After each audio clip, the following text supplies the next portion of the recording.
We've got around 370 special funds set up in the state treasury by the legislature. Set up with a majority vote, by the way. They can be unset up with a majority vote. And there's a myth that most of our money is dedicated in the Constitution. That's not true. That's not accurate. Some of it is.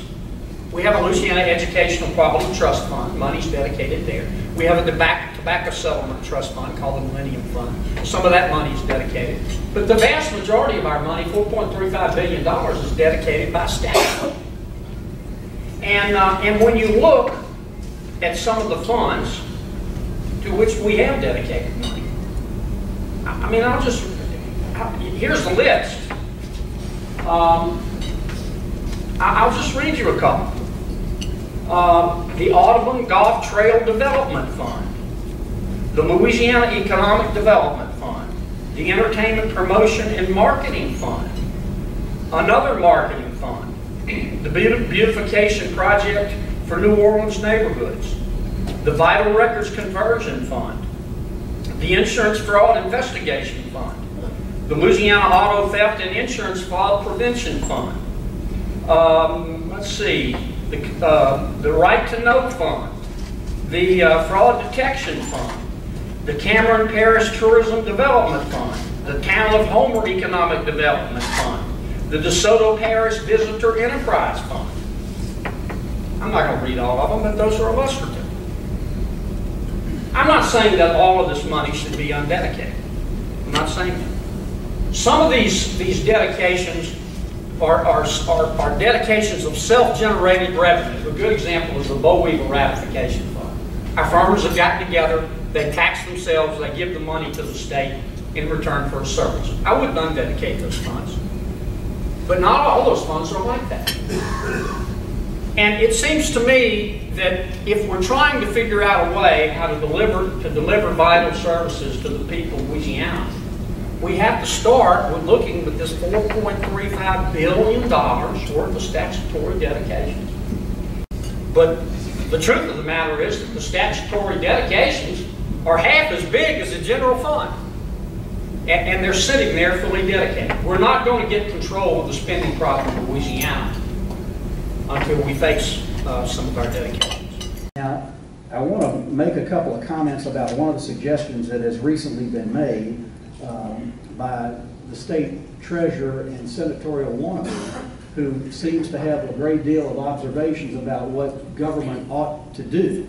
And his suggestion is that if we simply cut 156 statutory dedications out of the budget, we would somehow find $480 million that we would have to help address our short-term problem. And I looked at and listened to exactly what he said because I wanted to make certain that I was responding in an appropriate way. And his suggestion has been simply eliminate these statutory dedications, which in my mind means you no longer provide the services that are funded by those stat debts. Now, a statutory dedication is nothing more than a legislative act that directs state general fund dollars. So if you eliminate stat debts, you are eliminating the funding that goes with those programs or services, or you must simply replace them with general fund dollars. So I must interpret his suggestion that we simply eliminate these statutory dedications as a sense that he just thinks we ought to eliminate these programs. I won't go over all these, but I'm providing all of you a list of the stat debts, or a partial list of the stat debts that apparently are recommended for elimination. And I want you to listen to just what a few of them are and tell me if you think it makes sense that Louisiana should simply eliminate these programs. Because if you don't eliminate them, you're going to simply go look to the general fund to fund them, and you will not have saved the money that the treasurer claims we could save and not have to raise any revenue. The first one on the list is interesting. It's $12 million in bonded indebtedness for LAFA, the Louisiana Agricultural Finance Authority that Bob Odom created, that Commissioner Strain has struggled to correct, and he's done a great job of it, and we've bonded some indebtedness to make sure we take care of that debt. The first one on the list is $12 million that apparently the treasurer thinks we don't have to spend to meet the bonded indebtedness that his bond commission approved. The Forestry Productivity Fund, a small one, $2 million, that restores Louisiana forest land when timber is cut. The Telecommunication Fund for the deaf. I believe we ought to provide services for those deaf people in Louisiana to be able to answer the telephone and communicate. The Tobacco Trust Fund, almost $39 million. I guess he believes we don't need the Cancer Center in New Orleans or the Tobacco Free Living Program or the DARE program, all of which are funded with this stat debt. The Parimutuel Live Racing Facility Gaming Control Function, $7.8 million, pays the entire budget for enforcing gambling in Louisiana, or gaming in Louisiana. State police, attorney general, everybody that regulates gaming is funded by statute by this particular fund. The 2% Fire Insurance Fund generates $29 million. It pays for workers' compensation insurance for every volunteer fire department in the state of Louisiana. They don't have workers' comp insurance if this money is not used.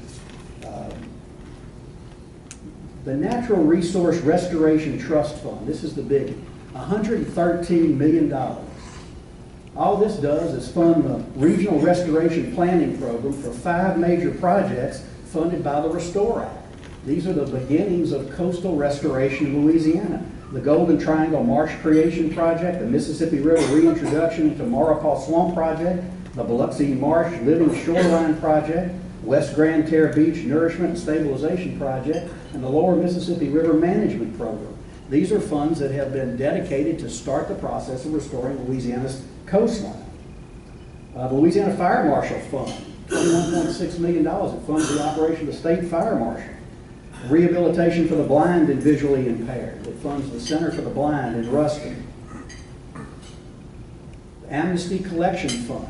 Now this is one-time money from the amnesty program that already has been allocated by the legislature to the Medicaid program that's already $250 million in the red. The Public Oyster Seed Ground Development Account. That funds major projects to stabilize and recreate oyster reefs along our coast. And finally, an aggregate of a number of items on the list that are sales tax dedications for tourism and economic development purposes in literally every parish of the state, or virtually every parish and major city in the state. The legislature has redirected some sales tax from hotel occupancy to local governments to promote themselves. And I've stood at this podium many times and talked about the value and the importance of tourism. If we don't fund these stat beds, we don't have Paul Arrigo, which might be a good idea, but we don't have the Paul Arrigos of the world that are out promoting our community, and Paul's not going to like that because he recognizes the funds that he gets from that redirection.